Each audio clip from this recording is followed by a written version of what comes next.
পরবর্তী প্রশ্ন হচ্ছে, কোনো স্বামী যদি এক বৈঠকে কোনো স্ত্রীকে 1 তালাক 2 তালাক 3 তালাক বলে দেয়, তাহলে কি তার উপর 3 তালাক পতিত হবে? কোরআনের আলোকে মাদ্রাসাগুলো 3 তালাক বলে লিখিত দিচ্ছে। কোরআন আলোকে মাদ্রাসাগুলো। আচ্ছা, আমার প্রশ্ন হলো, কোথাও কোথাও 3 তালাককে 1 তালাক গণ্য করা হয়, তাদের কি কোনো শক্তিশালী রেফারেন্স নাই? থাকলে আমাকে কি দেওয়া যাবে? দেখুন ভাই, তালাকের মাসলা আমরা এখানে ফতোয়াটা দেই না, আপনাকে এইভাবে দিতে পারবো না। আম কথা বলি, আম কথাটা শুনুন। তালাকের মাসলার ক্ষেত্রে বুখারীর রিওয়ায়াত অনুসারে রাসূলুল্লাহ সাল্লাল্লাহু আলাইহি ওয়াসাল্লামের যুগ, আবু বকরের যুগ এবং ওমর রাদিয়াল্লাহু আনহুর খেলাফতের প্রথম যুগে 6 মাসের মধ্যে এরকম ছিল যে 3 তালাক দিলে 1 তালাক গণ্য করা হতো। এটা একটা বর্ণনা আছে। এই বর্ণনাটা দেখা গেছে কেউ কেউ এই বর্ণনাটাকে, বুখারী থাকলেও কেউ কেউ এটাকে শুদ্ধ বলেন না, কারণ তার অন্যান্য এই একই হাদিসের অন্যান্য বর্ণনাকারীগণ ভিন্ন ভিন্ন শব্দ ব্যবহার করেছেন। তো এই জন্য ভিন্ন ভিন্ন শব্দের কারণে তারা এটাকে একসাথে 3 তালাক হওয়াটা তারা মেনে নেন না, যে মেনে নেন 3 তালাক যারা মেনে নেন না তাদের কথাটা তারা মানেন না। অর্থাৎ তারা মনে করেন যে 3 তালাক হয়ে যাবে, যদিও বুখারীতে রিওয়ায়াতটা আছে। তো এই কারণে কোরআনে কারীমে আল্লাহ তাআলা বলেছেন আত-তালাকু মাররাতান, তালাক 2 বার দিবে, তো 2 বার দিবে। তো আবার বলেছেন সবশেষে এরপরে এসে বলছেন মাঝখানে খোলার আলোচনা করেছেন, মাঝখানে উভয় পরিবারে কিভাবে সমাধান করবে সেটা আলোচনা আসছে। এরপরে আসছে ফাইন তাল্লাকা, তারপর আরেকটা তালাক দিয়ে দেয়, 3 নম্বর তালাক দেয়, তাহলে তার জন্য আর এই ব্যক্তি অর্থাৎ এই নারীর জন্য এই পুরুষের ঘর করা সম্ভব না।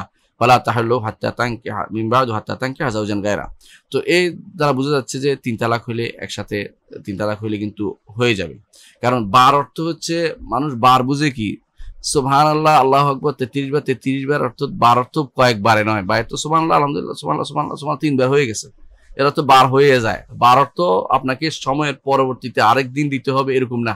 তবে রাসূলুল্লাহ সাল্লাল্লাহু আলাইহি ওয়াসাল্লাম যেই পদ্ধতিতে শিখিয়ে দিয়েছে তালাকের মাসালা, এটা এরকম শিখিয়ে দেন নাই। তিনি শিখিয়ে দিয়েছেন 3 তুহুরে 3 তালাক দিতে, 3 তুহুরে 3 তালাক দিতে, এটা শিখিয়ে দিয়েছেন যাতে করে মানুষ সময় পায়, বুঝার সময় পায়, মেয়েও বুঝার সময় পায়, ছেলেও বুঝার সময় পায়, এবং তাদের মধ্যে ভুল বোঝাবুঝির অবসান ঘটতে পারে। এটা হচ্ছে শরীয়তের বিধান।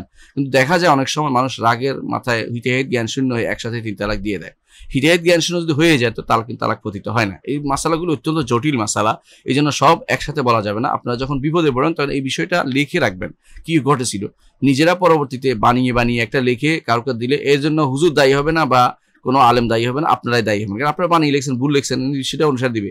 একজন আলেমের দায়িত্ব হচ্ছে যা স্পষ্ট তার সামনে আসবে এটা অনুসারে তাকে প্রশ্নের উত্তর দেয়া। সে নয় সিএ ডিগ্রি করবে না, গোয়েন্দাগিরি করবে না, আরেকজন জিজ্ঞাসা করবে না সে কি বলেছে, বা তাকে চাপ দিবে না, বা তাকে রিমান্ডে নিয়ে জিজ্ঞাসা করবে না, এগুলি আলেমের দায়িত্ব নয়। আলেম বলবে যে স্পষ্ট কি বলেছে, বলে এইটা বললে হবে, এটা বললে হবে না, আপনি এটা বলেছেন কি এটা বলেছেন, আপনার স্ত্রী আছে বা নাই এভাবে বলে দিবেন। এটা হলো নিয়ম, সহজ কথা। সে হচ্ছে মুওয়াক্কিআন রাব্বিল আলামিন, রব্বুল আলামিন থেকে সে তাওকীদ করতেছে, রব্বুল আলামিন থেকে সে এই মাসালাটার মধ্যে দস্তখত দিতেছে, এটা মনে রাখতে হবে। তাহলে এই মাসালাগুলোতে যেটা আমি বলতে চাচ্ছি আমি আপনাকে, সেটা হচ্ছে 1 তালাক 2 তালাক 3 তালাক যদি দেয়, তাহলে দুটি মত ইতিহাসে এই প্রসিদ্ধ একটি মাসালা। এটা মানে ইতিহাস কেন বল, মুসলিম ইতিহাস, এটা প্রসিদ্ধ মাসালা। যুগ যুগ ধরে এই মাসালার মধ্যে মতভেদ চলে আসছে, এবং সাহাবায়ে কেরাম, তাবেঈন, আইম্মা মুজতাহিদিন তাদের সময় পরবর্তীতে এখন পর্যন্ত এই মাসালাতে মতভেদ দুইটি মত আসছে। একটি মত হচ্ছে যে এই মাসালা 3 তালাক দিলে একসাথে 3 তালাক হয়ে যাবে, এটা হলো 4 ইমামের মত। 4 ইমামের মত, আবু হানিফা, মালিক, শাফি, আহমদ, 4 ইমামের মত হচ্ছে যে 3 তালাক একসাথে দিলে 3 তালাক হয়ে যাবে, এবং এটা বিভিন্ন দেশে এটা কার্যকরও আছে, আরেকটি মত হচ্ছে যে 3 তালাক একসাথে দিলে 1 তালাক হবে, এটা একটি মত, এবং এই মতটি যুগে যুগে এটার পক্ষে লোক ছিল এবং এটার পক্ষেও দলিল আছে। তবে এটা বেশিরভাগ মানুষ বলেনি, এটা কম মানুষই বলেছে। তো হক কখনো শুধু বেশিরভাগ থাকবে এটা কিন্তু ঠিক না, হক কখনো কোনো কমের মধ্যেও থাকে, সত্য কথাটা। তো সেই হিসেবে এটা বর্তমানে যে অবস্থা যাচ্ছে, এই অবস্থায় কিন্তু আমাদের বোঝা উচিত যে একসাথে 3 তালাক দিয়ে পরবর্তী বিরাট বিপদে পড়ে। কারণ তালাকের মাসালাও বুঝে না অনেকে, বিয়েরও ভালো জ্ঞান নেই, তালাকেরও ভালো জ্ঞান নেই। আমাদের যে পরিবেশ আসছে, বিশেষ করে অনেকেই তারা দিনের উপর বড় হয় নাই, দিন সম্পর্কে জানে না, দিনী প্রতিষ্ঠান সম্পর্কে ধারণা নেই, এবং তালাক সম্পর্কে তাদের কোনো ধারণাই নেই। ফিকহুত তালাক সম্পর্কে আলাদা দার্স হওয়া উচিত বারবার, এবং মানুষকে শেখানো উচিত যে তালাকের মাসালাগুলো এরকম যেন না হয়, তাদের বোঝা উচিত।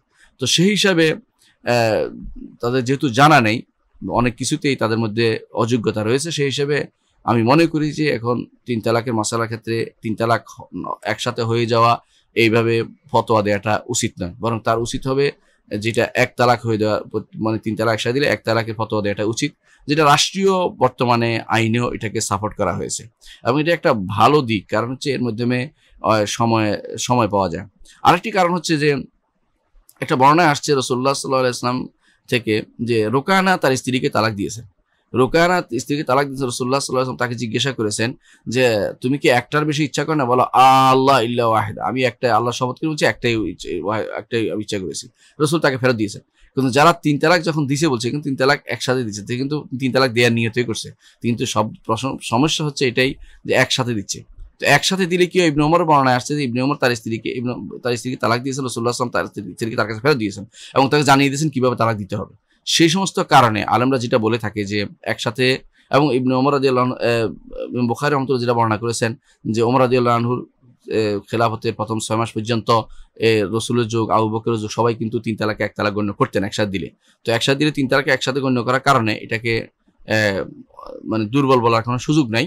দুর্বল সুযোগ, এটা মাসলাহাতের সাথে সম্পৃক্ত। ওমর রাদিয়াল্লাহু যে কারণে এটাকে 3 তালাক দিয়েছেন, কারণ তিনি দেখেছেন যে এটা মাসলাহাতের সম্পৃক্ত, কারণ এটা না হলে অনেক সময় মেয়েরা ক্ষতিগ্রস্ত হয়। তালাক দিয়ে আবার তালাক নিয়ে যাচ্ছে, কিন্তু মেয়েরা না বিয়ে হচ্ছে পারছে, না অন্য কোথাও যেতে পারছে। এখন ক্ষতিগ্রস্ত উল্টো দিকে চলে আসছে। কেমন? এখনকার ক্ষতিগ্রস্ত হচ্ছে একটা মেয়ে তালাক হয়ে গেলে তার কিন্তু আর বিয়ে হতে চায় না, তার সন্তান সন্ততি নিয়ে সেও বিপদে পড়ে এবং পরিবারও বিপদে পড়ে, এবং অনেক সময় তাকে দেখাশোনার লোক থাকে না। সুতরাং এই সমস্ত জিনিস বিবেচনায় নিয়ে 3 তালাককে, যেহেতু সিয়াসা শারিয়ার বিষয় এবং সেটাকে মাসালের সাথে সম্পৃক্ত, শরঈ স্বার্থের সাথে সম্পৃক্ত, সে 3 তালাককে 1 তালাক গণ্য করাটাই খুবই জরুরি বলে আমি মনে করছি। এবং এটা ইখতিলাফপূর্ণ মাসালা, মতভেদপূর্ণ মাসালা, মতভেদ আছে, সেখানে যেটা অ্যাপ্রোপ্রিয়েট মনে করে সেখানে বিচারক সে রায় দিতে পারে, এর অধিকার আছে। তেমনি মুফতি সাহেবও অবস্থা বিবেচনা সে রায় দিতে পারেন বলে আমি মনে করছি। সেই হিসাবে আপনি বিষয়টি বুঝে নেবেন। এর বেশি বিস্তারিত জানতে হলে আপনাকে নিজে পড়তে হবে, সময় নিতে হবে, আলেমদের সাথে বসতে হবে। এই উত্তর এখানে যে সংক্ষিপ্ত প্রশ্ন উত্তরের জায়গাতে আমরা এটা বিস্তারিত আর বলতে চাচ্ছি না। আল্লাহ আমাদেরকে বুঝার তৌফিক দান করুন।